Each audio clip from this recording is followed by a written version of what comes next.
할렐루야. 1월 23일 화요일 새벽 기도를 시작하겠습니다. 사도신경으로 우리의 신앙을 고백합니다. 나는 전능하신 아버지 하나님 천지의 창조주를 믿습니다. 나는 그의 유일하신 아들 우리 주 예수 그리스도를 믿습니다. 그는 성령으로 잉태되어 동정녀 마리아에게서 나시고 본디오 빌라도에게 고난을 받아 십자가에 못 박혀 죽으시고 장사된 지 사흘 만에 죽은 자 가운데서 다시 살아나셨으며 하늘에 오르시어 전능하신 아버지 하나님 우편에 앉아 계시다가 거기로부터 살아있는 자와 죽은 자를 심판하러 오십니다.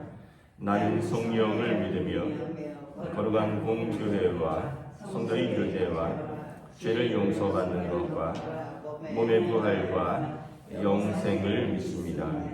아멘. 찬송가 407장 찬양하시겠습니다. 찬송가 407장입니다.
주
하나님 말씀은 신약성경 마가복음 8장 27절부터 9장 1절까지 말씀입니다. 마가복음 8장 27절부터 9장 1절까지 말씀입니다.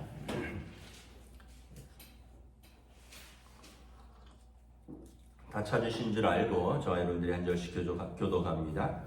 예수와 제자들이 빌립보 가이사라 여러 마을로 나가실새 길에서 제자들이 물어 이르시되 사람들이 나를 누구라고 하느냐? 제자들이 여자 이르되 세례 요한이라고 하고 더러는 엘리야 더러는 선지자 중에 하나라 하나이다. 또 물으시되 너희는 나를 누구라 하느냐? 베드로가 대답하여 이르되 주는 그리스도시니이다 하매 이에 자기 일을 아무에게도 말하지 말라 경고하시고 인자가 많은 고난을 받고 장로들과 대제사장들과 서기관들에게 버림받아 죽임을 당하고 사흘 만에 살아나야 할 것을 비로소 그들에게 가르치시되 드러내놓고 이 말씀을 하시니 베드로와 예수를 붙들고 항변하매 예수께서 돌이키사 제자들을 보시며 베드로를 꾸짖어 이르시되 사탄아 내 뒤로 물러가라. 내가 하나님의 일을 생각하지 아니하고 도리어 사람의 일을 생각하는도다 하시고 우리와 제자들을 불러 이르시되 누구든지 나를 따라오려거든 자기를 부인하고 자기 십자가를 지고 나를 따를 것이니라. 누구든지 자기 목숨을 구원하고자 하면 잃을 것이요 누구든지 나와 복음을 위하여 자기 목숨을 잃으면 구원하리라. 사람이 만일 온 천하를 얻고도 자기 목숨을 잃으면 무엇이 유익하리요? 사람이 무엇을 주고 자기 목숨과 바꾸겠느냐? 누구든지 임란하고 수많은 세대에서 나와 내 말을 부끄러워하면 인자도 아버지의 영광으로 거룩한 천사들과 함께 올 때 그 사람을 부끄러워하리라. 함께 읽습니다. 또 그들에게 이르시되 내가 진실로 너희에게 이르노니 여기 서 있는 사람 중에는 죽기 전에 하나님의 나라가 권능으로 임하는 것을 볼 자들도 있느니라 하시니라. 아멘. 할렐루야. 네, 오늘도 새날을 주셨습니다. 하나님께서 은혜와 평강으로 함께하여 주시기를 축복합니다. 오늘 굉장히 춥다 그러죠. 영하 14도니까 하여튼 감기나 독감 걸리지 않도록 조심하셔야 될 것 같습니다. 오늘 말씀에 보면 그 유명한 베드로의 신앙 고백이 나옵니다. 예수님께서 제자들에게 묻죠. 사람들이 나를 누구라 하느냐? 헤롯 왕은 죽었던 세례 요한이 살아났다라고 이야기를 했죠. 왜냐하면 예수님이 이제 자기를 두려워하지 않고 진리를 말하니까 세례 요한이 그러다가 죽었죠. 그래서 죽었던 세례 요한이 살아났다. 또 사람들은 선지자들을 대표하는 엘리야가 아니냐. 엘리야가 이제 구약에서 선지자를 대표하는 사람이잖아요. 예수님을 보고 병을 고치고 귀신을 쫓아내고 능력을 행하고 하나님 말씀에 힘이 있고 하니까 엘리야가 아니냐. 그런데 우리 베드로 사도가 아주 유명한 고백을 하죠. 주는 그리스도시니이다. 그리스도는 기름 부음을 받은 자라는 뜻이죠. 메시아랑 같은 말입니다. 우리 말로는 구주라는 뜻입니다. 나를 구원할 주님이십니다. 그러니까 마태복음 16장에 보면 주는 그리스도시요 살아계신 하나님의 아들이십니다. 좀 더 정확하게 나와 있죠. 그래서 예수님께서 베드로를 칭찬하시죠. 내 믿음 이것을 알게 하는 이는 너 육신이 아니라 성령께서 너에게 알게 하셨도다 이러면서 칭찬하십니다. 그러면서 30절에 보면 자기의 일을 아무에게도 말하지 말라 경고하셨습니다. 이것은 이제 신학적으로 메시아 비밀이라 하는데 예수님이 메시아이신 걸 알면 사람들이 이제 막 몰려들어서 두 가지를 요구할 것입니다. 하나는 로마로부터의 어떤 독립, 해방을 원할 것이고 또 하나는 오병이어처럼 우리의 먹을 것을 해결해 달라.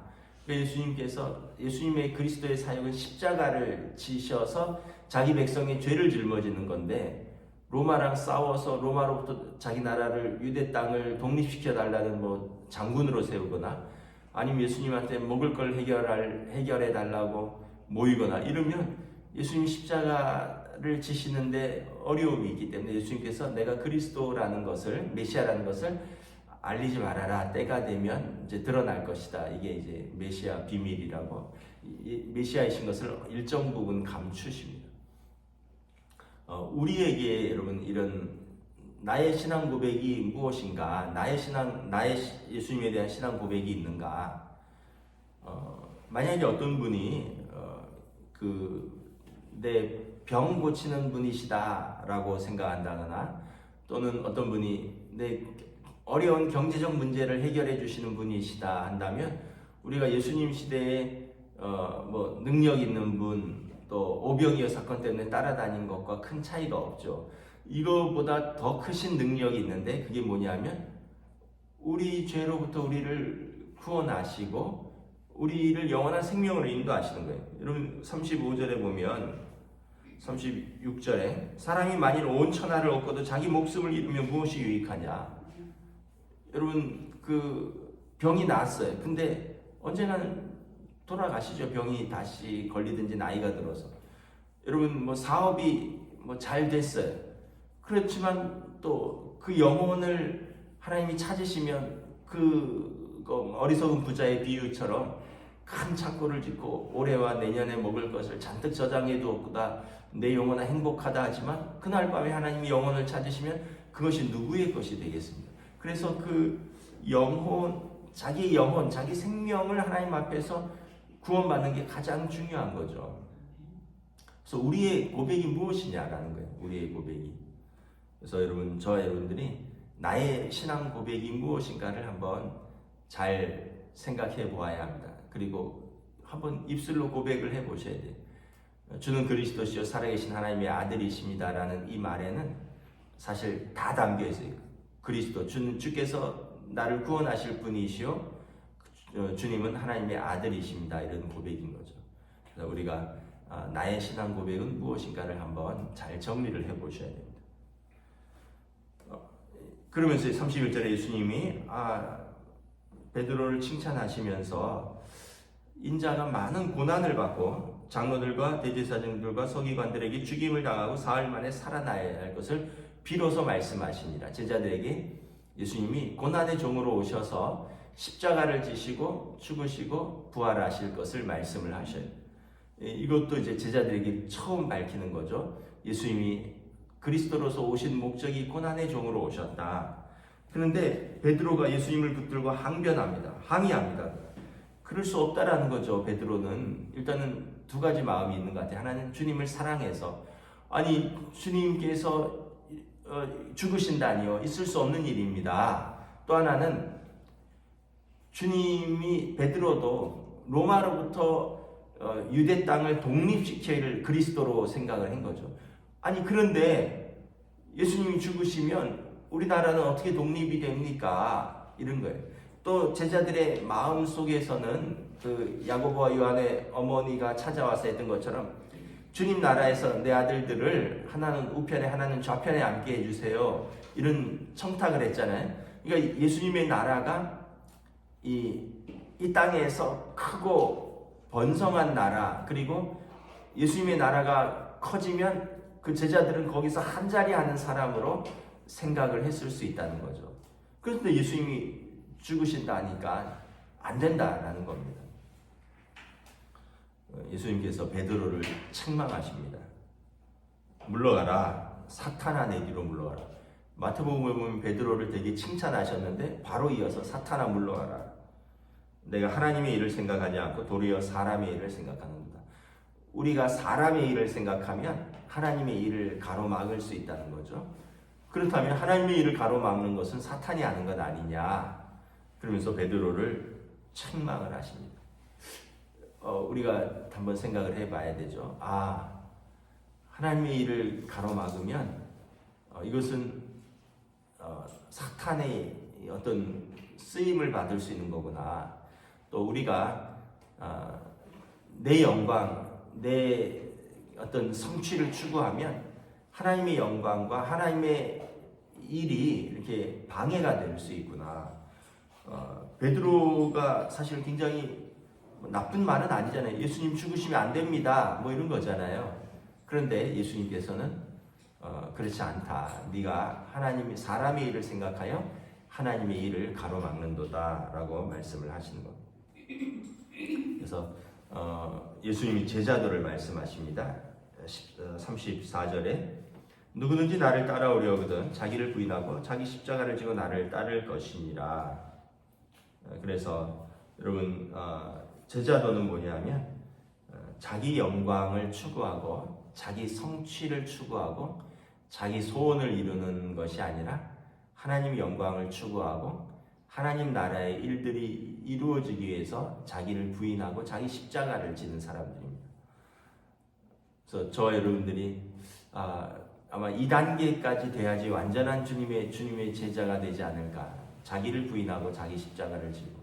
우리가 그렇지 않잖아요. 우리는 그냥 조금만 나를 건들면 그냥 참을 수가 없죠. 나를 무시하는 게요 뭐요? 막 이러면서 말로 싸우고 화내고, 그럴 거면 내가 신앙생활을 왜 안 해? 막 이런 사람도 있고, 그럴 거면 내가 교회를 왜 안 다녀? 이럴 것도 있고.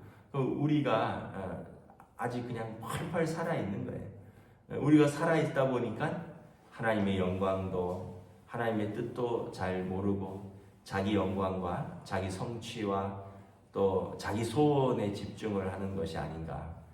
저와 여러분들이 이제 마지막까지 이제 주님 앞에 설 때까지 싸워야 되는 부분이 이 부분이지 않을까 싶습니다. 자기를 부인하고 자기 십자가를 지는 것. 여러분 그 생선 회 뜨는 거를 이렇게 제가 영상을 한번 봤는데, 생선이 회를 뜰라 그러면 가만히 있나요? 파닥파닥 거리잖아요. 그래갖고는 이 칼의 뒷부분, 손잡이 부분으로 머리를 땅 치니까 기절을 해버리더라고요. 회도 기절을 시키고. 그런데 칼을 대니까 기절인 줄 알았는데 또 파닥파닥거리고. 그래갖고는 이제 그 아가미 쪽을 칼을 쑥 찔러서 신경을 끊어버리는 것 같아요. 그러니까 비로소 움직이지 않더라고요. 그러니까 뭐 한 비유입니다. 살아있으면 자기를 부인하는 게 이렇게 힘든 거예요. 왜냐하면 자기를 부인하고 자기 십자가를 지는 건 살아있는 본성으로는 그냥 나한테 칼이 쑥 들어오는 거랑 똑같은 거죠. 그러니까 우리는 살아있으니까 그냥 파닥파닥 뛰는 거죠. 근데 그 생선이 머리 한 대 맞고는 한동안 잠잠하고 나중에 신경이 끊어져서 죽으니까 그때는 뭐 껍질을 벗기든 살을 발라내든 움직이지 않더라고요. 좀 비유입니다. 여러분 우리가 막 혈기도 살아있고 막 거친 언행도 살아있고 어떤 정욕적이고 탐욕적인 우리의 행실도 살아있고, 이거는 어떤 면에서 보면 육신이 살아있다라는 증거죠. 근데 이제 살아있는 게 좋은 것이긴 한데 이런 죄성이 살아있는 것이 우리에게는 하나님에게는 합당하지 않다. 그래서 육신은 살지만 우리가 육신의 이를 죽이면 우리의 영이 산다라고 성경에서 말하죠. 육신으로 살면 이것은 사망이요, 영으로 살면 생명과 평안이니라 말씀을 합니다. 그래서 우리가 막상 자기를 죽이는 것이 고통스러운데 육신을 죽이면 어떻게 된다고요? 산다는 거예요. 35절이 그 말씀이에요. 누구든지 자기 목숨을 구원하고자 하면 잃을 것이요 누구든지 나와 복음을 위하여 자기 목숨을 잃으면 구원하리라. 육신으로 살려고 하면 이게 사망이라는 거죠. 죄의 삭은 사망이니까. 육신으로 살아봐야 죄밖에 더 짓겠어요? 그럼 죄의 결과는 사망이죠. 그러나 누구든지 나와 복음을 위하여, 주님을 위하여 우리가 육신이 죽으면 우리는 생명을 얻으리라. 그래서 유명한 책 있잖아요. 안희숙 여사의 나는 죽어요 그러나 안 죽어요. 여러분 우리 자아를 죽이시면 안 죽어요. 오히려 더 사는 길이죠. 근데 그렇게 죽는 건 그렇게 싫어하죠. 저도 그렇습니다. 우리 모두가 그래요.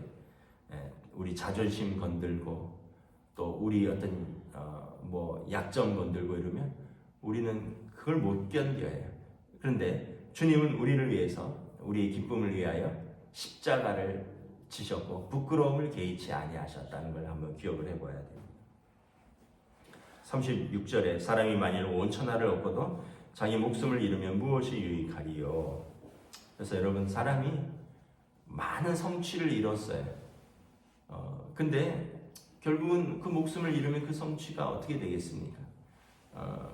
뭐 우리는 언젠가 죽기 때문에 뭐 그 죽는 걸 두려워할 이유는 없지만 받아들이는 거죠. 그러나 그럼에도 불구하고 때로는 사람들이 예수님 말씀하신 것처럼 무엇을 먹을까 하다가 자기 몸을 해치고 무엇을 입을까 하다가 자기 몸을 해치고, 먹고 입는 것이 자기 몸을 위하여 있는 건데 먹고 마시는 걸 걱정하다가 자기의 생명을 상하게 할 수도 있다는 거죠.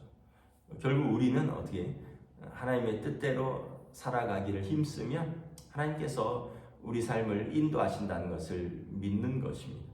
그러면 여러분, 뭐 오늘 부르셔도 또는 뭐 내일 부르셔도 우리가 하나님 뜻 가운데 살다가 하나님 부르신 대로 가면 부끄러울 것도 없고 오히려 하나님 앞에서 우리가 은혜롭게 설 것입니다. 그런데 아둥바둥 그냥 하다가 하나님이 부르시면 그때 가서 우리가 좀 부끄러운 모습이 아닐까, 이런 모습들을 생각해 보면서 오늘을 우리가 어떻게 살 것인가.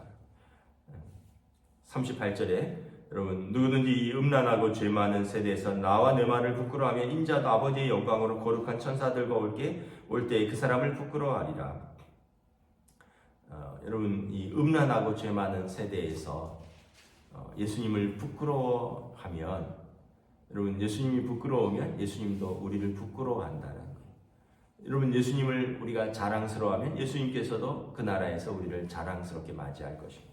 여러분, 예수 믿는 것이 여러분 부끄러우면 안 되겠죠.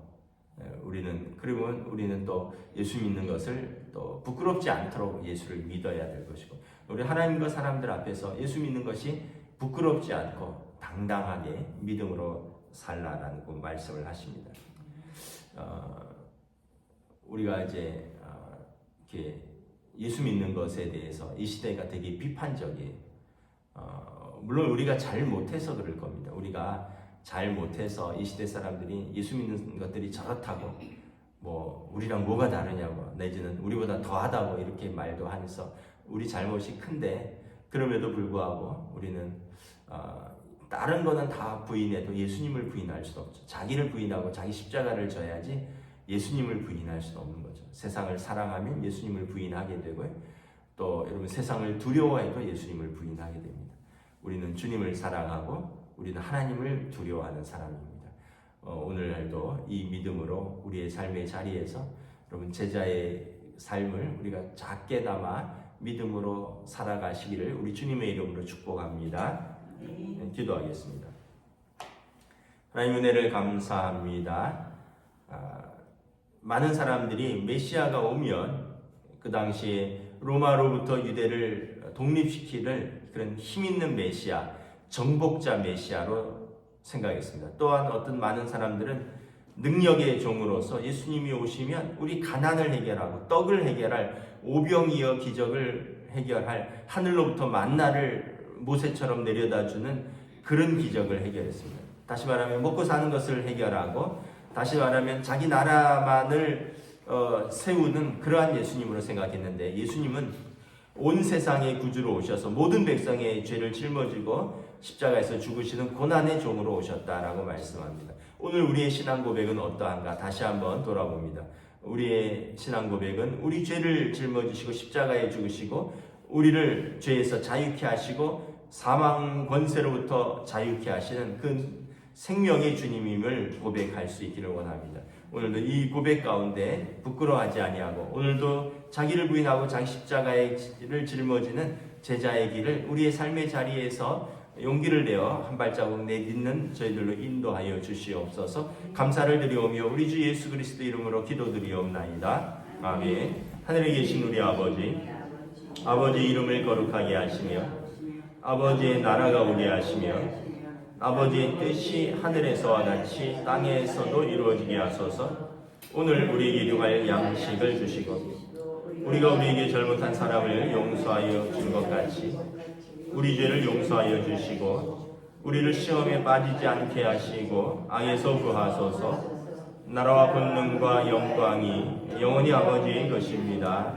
아멘.